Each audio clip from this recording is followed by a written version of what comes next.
Audiolivro Os Ungidos, Profetas e Reis na linguagem de hoje. Capítulo 22. Jonas, o profeta que fugiu. Nínive, a capital da Assíria, foi uma das maiores cidades do mundo antigo. Localizada na região fértil do rio Tigre, tornou-se uma cidade muito grande, sendo necessários 3 dias para percorrê-la. Jonas 3, versículo 3. Nínive era um centro de crime e maldade, a cidade sanguinária, repleta de fraudes. O profeta Naum comparou Nínive a um leão cruel. Quem, perguntou o profeta, não sofreu por sua crueldade sem limites? Naum 3, versículos 1 e 19. Mesmo assim, Nínive não estava totalmente entregue ao mal. Nessa cidade havia muitas pessoas que estavam à procura de alguma coisa melhor. Se tivessem a oportunidade de conhecer o Deus vivo, abandonariam suas obras más. Assim, Deus se revelou a elas de maneira inconfundível, a fim de levá-las ao arrependimento. A palavra do Senhor veio ao profeta Jonas: vá depressa à grande cidade de Nínive e pregue contra ela, porque a sua maldade subiu até a minha presença. Jonas 1, versículos 1 e 2. O profeta foi tentado a duvidar da sabedoria do chamado. Parecia inútil pregar tal mensagem em uma cidade tão orgulhosa. Ele se esqueceu de que o Deus a quem servia era todo sábio e todo poderoso. Enquanto Jonas hesitava, Satanás encheu seu coração de desânimo e ele fugiu da presença do Senhor, dirigindo-se para Tarsis. Ao encontrar um navio pronto para zarpar, depois de pagar a passagem, embarcou para Tarsis para fugir do Senhor. Versículo 3. Deus tinha dado a Jonas uma tarefa difícil. Se o profeta tivesse obedecido sem questionar, Deus o teria abençoado muito. Mesmo assim, o Senhor não abandonou Jonas naquele momento de desespero. Por intermédio de provas e intervenções incomuns, Deus renovaria a confiança do profeta nele. Deus não permitiu que Jonas fosse muito longe em sua tentativa desesperada de fuga. O Senhor, porém, fez soprar um forte vento sobre o mar, e o barco ameaçava arrebentar-se. Todos os marinheiros ficaram com medo, e cada um clamava ao seu próprio Deus, e atiraram as cargas ao mar para tornar o navio mais leve. Enquanto isso, Jonas, que tinha descido ao porão e se deitara, dormia profundamente. Versículos 4 e 5. O capitão do navio, extremamente angustiado, encontrou Jonas e disse: como você pode ficar aí, dormindo? Levante-se e clame ao seu Deus. Talvez ele tenha piedade de nós e não morramos. Versículo 6. Jonas é lançado ao mar. Mas as orações de Jonas, que tinha fugido do dever, não surtiram qualquer efeito. Como último recurso, os marinheiros propuseram lançar sortes. Para descobrir, disseram eles, por que essa desgraça se abateu sobre nós?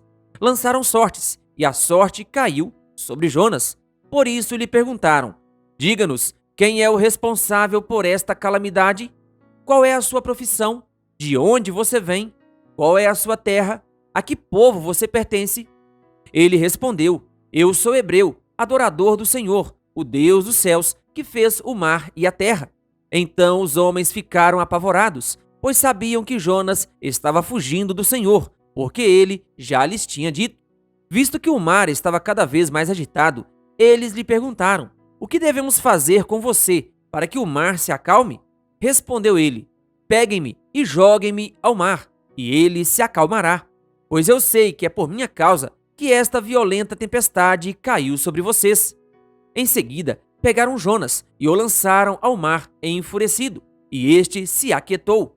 O Senhor fez com que um grande peixe engolisse Jonas, e ele ficou dentro do peixe 3 dias e 3 noites. Versículos 7 a 17.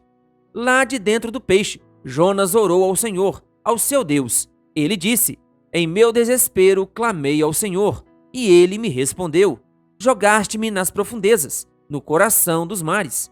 Correntezas formavam um turbilhão ao meu redor. Todas as tuas ondas e vagas passaram sobre mim. Eu disse: fui expulso da tua presença. Contudo, olharei de novo para o teu santo templo. Quando a minha vida se apagava, eu me lembrei de ti, Senhor, e a minha oração subiu a ti, ao teu santo templo.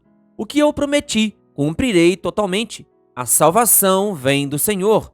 Jonas 2, versículos 1 a 9. Jonas finalmente tinha aprendido que do Senhor vem o livramento. Salmo 3, versículo 8. Depois de se arrepender e reconhecer a graça salvadora de Deus, o livramento veio. Jonas foi libertado dos perigos das profundezas do oceano, e o peixe o lançou em terra seca. Mais uma vez, Deus encarregou seu servo de advertir Nínive. Vá à grande cidade de Nínive e pregue contra ela a mensagem que eu lhe darei. Desta vez, o profeta não parou para questionar ou duvidar. Jonas obedeceu à palavra do Senhor e foi para Nínive. Jonas 3, versículo 2 e 3. Assim que entrou na cidade, Jonas começou a pregar a mensagem. Daqui a 40 dias, Nínive será destruída. Versículo 4. Ele passou de rua em rua dando o aviso. Suas palavras ecoaram pelas ruas da ímpia cidade até que todos os habitantes ouviram a notícia assustadora. O Espírito de Deus impressionou o coração de todos por meio da mensagem, e multidões se arrependeram, se humilhando profundamente. Quando as notícias chegaram ao rei de Nínive, ele se levantou do trono, tirou o manto real, vestiu-se de pano de saco e sentou-se sobre cinzas. Então fez uma proclamação em Nínive. Por decreto do rei e de seus nobres, todos clamem a Deus com todas as suas forças. Deixem os maus caminhos e a violência. Talvez Deus se arrependa e abandone a sua ira, e não sejamos destruídos. Versículos 6 e 9. Como o rei e os nobres, as pessoas importantes e as simples se arrependeram com a pregação de Jonas. Mateus 12, versículo 41. E Deus teve misericórdia deles. Deus se arrependeu e não os destruiu, como tinha ameaçado. Jonas 3, versículo 10. A maldição foi retirada. O Deus de Israel foi honrado através do mundo pagão e sua lei respeitada. Somente muitos anos depois é que Nínive sofreu o ataque das nações vizinhas, como resultado de ter se esquecido de Deus e voltado a ser orgulhosa. Quando Jonas descobriu que Deus pouparia a cidade, deveria ter sido o primeiro a ficar contente. Mas ele se permitiu ficar pensando na possibilidade de ser considerado um falso profeta. A compaixão que Deus demonstrou pelos ninivitas arrependidos deixou Jonas profundamente descontente e enfureceu-se. Não foi isso o que eu disse, argumentou ele com o Senhor, quando ainda estava em casa. Foi por isso que me apressei em fugir para Tarsis. Eu sabia que tu és Deus misericordioso e compassivo, muito paciente, cheio de amor e que prometes castigar, mas depois te arrependes. Jonas 4, versículos 1 e 2. Mais uma vez, Jonas se sentiu profundamente desanimado. Perdendo de vista os interesses dos outros, ele exclamou: Agora, Senhor, tira a minha vida, eu imploro, porque para mim é melhor morrer do que viver. Versículo 3. O Senhor lhe respondeu: Você tem alguma razão para essa fúria? Jonas saiu e sentou-se no lugar a leste da cidade. Ali, construiu para si um abrigo, sentou-se à sua sombra e esperou para ver o que aconteceria com a cidade. Então o Senhor Deus fez crescer uma planta sobre Jonas, para dar sombra à sua cabeça e livrá-lo do calor, o que deu grande alegria a Jonas. Versículos 4 a 6. Em seguida, o Senhor ensinou a Jonas uma lição muito prática. Ele mandou uma lagarta atacar a planta, de modo que ela secou. Ao nascer do sol, Deus trouxe um vento oriental muito quente, e o sol bateu na cabeça de Jonas, a ponto de ele quase desmaiar. Com isso, ele desejou morrer e disse: Para mim, seria melhor morrer do que viver. Versículos 7 e 8. Deus disse outra vez para o seu profeta: Você tem alguma razão para estar tão furioso por causa da planta? Respondeu ele: Sim, tenho, e estou furioso a ponto de querer morrer. Mas o Senhor lhe disse: Você tem pena dessa planta. Contudo, Nínive tem mais de 120 mil pessoas que não sabem nem distinguir a mão direita da esquerda, além de muitos rebanhos. Não deveria eu ter pena dessa grande cidade? Versículos 9 a 11. Jonas tinha cumprido a missão de advertir aquela grande cidade. Apesar de o evento predito não ter se concretizado, a mensagem de advertência continuava sendo do próprio Deus, e ela serviu para cumprir o propósito que Deus tinha em mente. Os pagãos tiveram a oportunidade de conhecer a sua graça. O Senhor os salvou da tribulação em que se encontravam.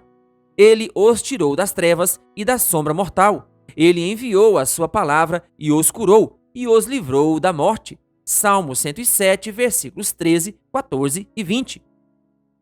Cristo fez referência à pregação de Jonas e comparou os habitantes de Nínive com o professo povo de Deus em seus dias. Os homens de Nínive se levantarão no juízo com esta geração e a condenarão, pois eles se arrependeram com a pregação de Jonas, e agora está aqui o que é maior do que Jonas. Mateus 12, versículo 41.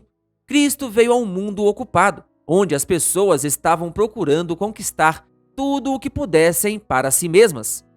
E acima da confusão, ouviu-se a sua voz perguntando: o que o homem poderia dar em troca de sua alma? Marcos 8, versículo 37.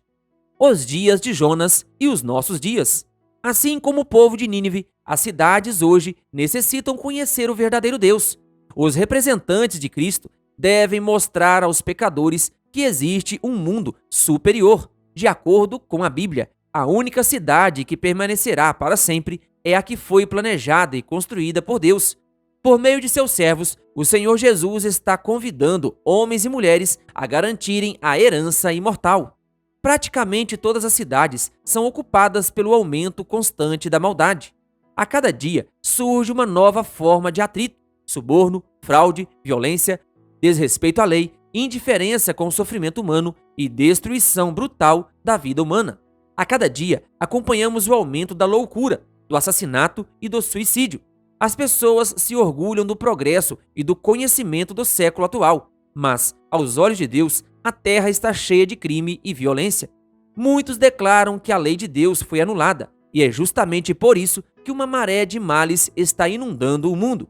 Para satisfazer o desejo por coisas proibidas, as pessoas negociam a nobreza de caráter, a gentileza e a piedade. Deus trata o transgressor de sua lei com muita paciência e compaixão. Entretanto, a tolerância de Deus para com os que insistem em desobedecer está rapidamente chegando ao fim.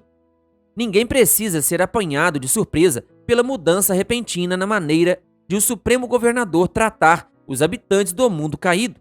Não é necessário que ninguém se surpreenda com o fato de que Deus destruirá os que se enriqueceram por meio do engano.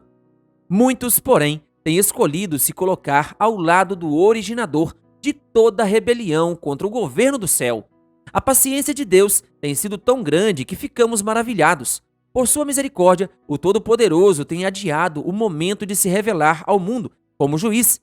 Deus concede a todas as pessoas um período de graça, mas sua paciência tem limites. O Senhor é paciente conosco, envia advertências com o objetivo de nos salvar, mas chegará o tempo em que ele eliminará o rebelde, como um ato de misericórdia para com ele mesmo e para com as pessoas que seriam influenciadas por seu mau exemplo. O Espírito de Deus está sendo retirado. Catástrofes e mais catástrofes se seguem rapidamente. Terremotos, furacões, incêndios e inundações. Aparentemente, essas calamidades são manifestações casuais das forças desorganizadas e descontroladas da natureza, algo totalmente fora do controle humano. Elas, porém, são um dos instrumentos que Deus usa para tentar despertar homens e mulheres para o perigo que estão correndo. Os mensageiros de Deus nas grandes cidades não devem ficar desanimados diante da maldade e da imoralidade que enfrentam ao proclamarem as alegres novas da salvação. Na ímpia cidade de Corinto, o Senhor deu a Paulo uma mensagem: não tenha medo, pois estou com você, porque tenho muita gente nesta cidade. Atos 18, versículos 9 e 10.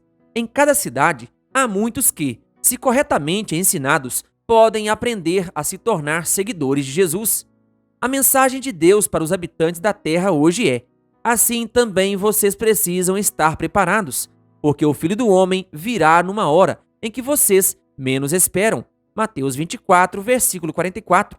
As condições em que as grandes cidades se encontram hoje anunciam com voz de trovão que que a hora do juízo de Deus está próxima e que o fim de todas as coisas desta terra está chegando. Os juízos de Deus serão derramados um após o outro rapidamente. Incêndios, inundações e terremotos, com guerras e derramamento de sangue. O anjo de misericórdia não pode proteger por muito mais tempo os que não se arrependem. A tempestade está se armando. Permanecerão em pé apenas os que aceitarem o convite de misericórdia e se santificarem pela obediência às leis do divino governante, assim como fizeram os habitantes de Nínive por meio da pregação de Jonas. Querido ouvinte, que Deus lhe abençoe. Se você ainda não é inscrito em nosso canal, então se inscreva e ative o sininho das notificações, canal O Bom da Bíblia, compartilhando a Palavra de Deus.